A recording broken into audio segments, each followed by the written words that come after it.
Chers amis, et ce que nous avons en commun, chers militants et chères militantes, ce qui caractérise une nation, ce qui lui donne naissance et la consolide, c'est un projet commun, un idéal commun, des malheurs communs et des bonheurs communs. Aujourd'hui, nous célébrons un bonheur commun. La loi 101,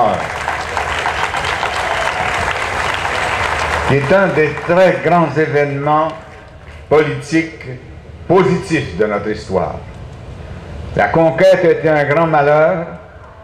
Une des réponses à ce malheur, c'est Camille Lorrain qui nous l'a donné, avec la loi 101. Je salue en particulier Francine Castonguay qui est parmi nous, l'épouse de Camille Lorrain. Je peux vous dire, pour les avoir bien connus tous les deux, qu'il l'a aimé autant qu'il a aimé la langue française et le Québec, ce qui n'est pas peu dire.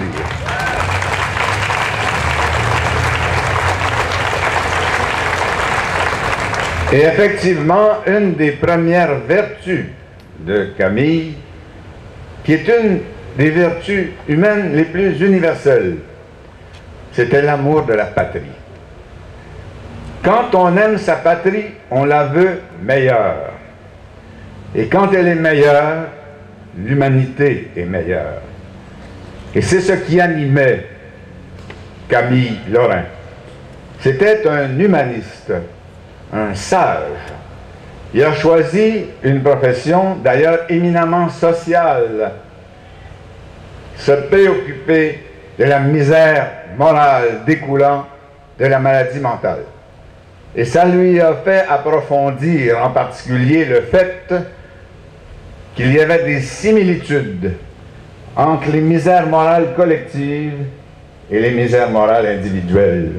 Et c'est pour ça qu'il s'est battu avec autant d'ardeur pour que le français devienne la langue du Québec. Et il a beaucoup souffert pour arriver à cet objectif. Il faut se remettre dans le contexte du temps, qui était un contexte colonial, il faut s'en souvenir. Nos enfants et nos petits-enfants ont de la difficulté à croire que le mot est juste, mais il l'était. Ce grand humaniste qui était Camille Lorrain a été traité de fasciste à l'époque où il défendait la loi 101. Et d'autres qualificatifs plus insultants encore. En notre nom et pour nous, il a gardé la tête haute et jusqu'au bout, il a défendu cette législation fondamentale. Et ceux qui la condamnaient autrefois, ou ne sont plus là pour le faire, ou l'approuvent, comme Stéphane Dion. Un de ses prédécesseurs, Pierre Trudeau, pour vous dire jusqu'où allait le mépris, a dit que cette loi de Camille Lorrain était une loi de fou. C'est incroyable, mais c'est ça. C'est pour ça que c'est provisoirement qu'il a donné son nom à un aéroport. On s'en souviendra le jour où on contrôlera notre destin.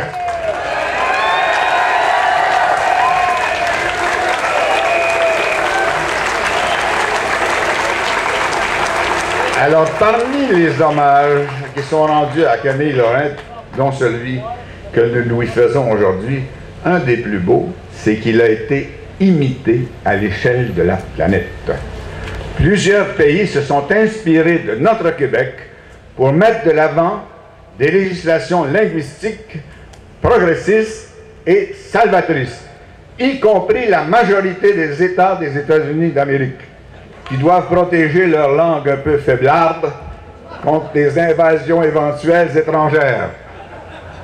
Donc plusieurs pays, y compris la République française, qui s'est inspirée de nous, la loi Toubon, dont les syndicats ouvriers français, et j'écoutais avec attentivement les discours de nos leaders syndicaux, s'inspirent actuellement pour, dans ce pays fort de 60 millions d'habitants, 5e puissance du monde, de faire un combat linguistique inspiré de notre combat. Nous faisions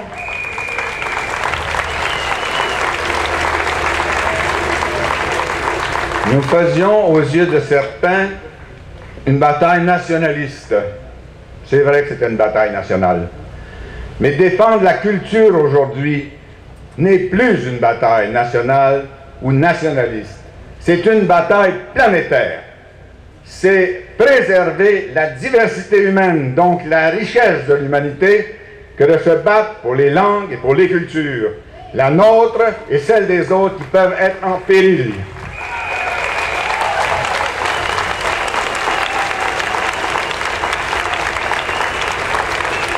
C'est ça l'héritage de Camille Lorrain. Et malgré tous ces efforts, malgré tous ces effets positifs, nous savons très bien, cela a été dit et répété, que le combat n'est pas terminé. Il y a encore des phénomènes inquiétants pour nous et pour ceux qui arrivent pour vivre parmi nous. Que 50% d'entre eux qui ont fréquenté les mêmes écoles que nos enfants choisissent le collège anglophone n'est pas une bonne nouvelle. C'est angoissant. Et il faut d'une manière ou d'une autre, et législative, s'il le faut, remédier à ce problème. C'est rendre...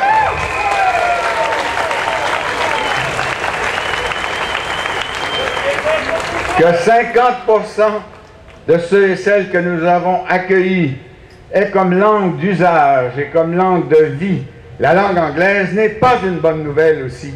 Ni pour eux, ni pour nous. C'est méprisant. Exactement. Et c'est méprisant et c'est triste pour eux. Maria Morani est un témoignage vivant que quand on est parfaitement intégré, on a beaucoup plus de chance d'être heureux.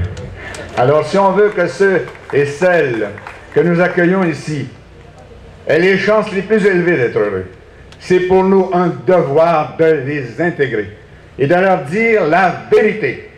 Le Québec n'est pas multiculturel. Bravo. La culture de Viviane Barbeau et la mienne sont les mêmes. Et ses ancêtres ne sont pas venus de l'île d'Orléans, mais elles contribuent à enrichir le grand courant culturel honorable qui s'appelle la culture québécoise.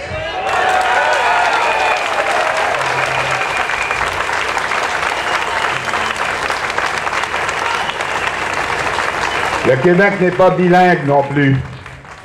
La langue officielle du Québec, c'est le français. La langue commune de communication, c'est le français pour tous les gouvernements du Québec. Et aucun juge ne nous imposera le gouvernement par les juges de quelque niveau de tribunal qu'il soit. La réalité et la démocratie doivent l'emporter.